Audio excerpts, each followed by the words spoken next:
I've always been a Hank Williams fan, and I'm a big country music fan. And Hank happens to be, I mean, if you love country music, you love Hank Williams. Mm-hmm. But I'm a George Jones fan, and a Lefty Frizzell fan, and a Merle Haggard, and I love Conway Twitty, and work your way up through Willie and Johnny and Chris Christopherson. I mean, I couldn't have done it without him, straight up.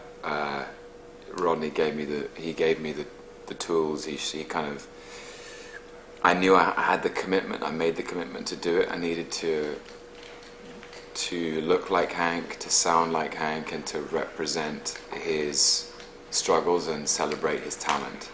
But I needed the tools, and I needed someone to show me the way. And well, you had the tools. You just needed to be reintroduced to the tools that you already had. Or you needed to come to understand the tools that you already had in the context that you now found yourself. I certainly wasn't in command of it. And but it was actually just a really joyful journey of discovery. 3 chords and the truth. Mm-hmm. Singing about chasing girls, being in the doghouse, being lonesome, lovesick, forlorn, and just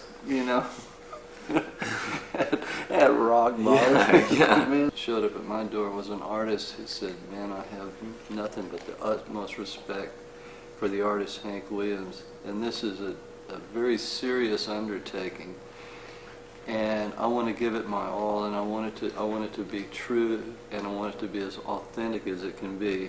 What do we do?"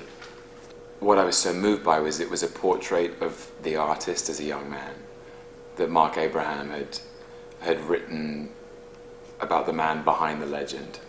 He was a rebel and a husband and a father, and he was a young man trying to make his way in the world, which I found very compelling. And I wanted to. There were things I could relate to. I could relate to his struggle to stay true to himself, and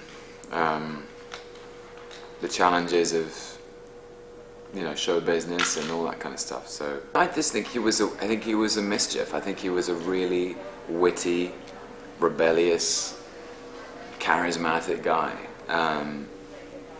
who experienced the whole range of human emotion, all of the joy and all of the pain.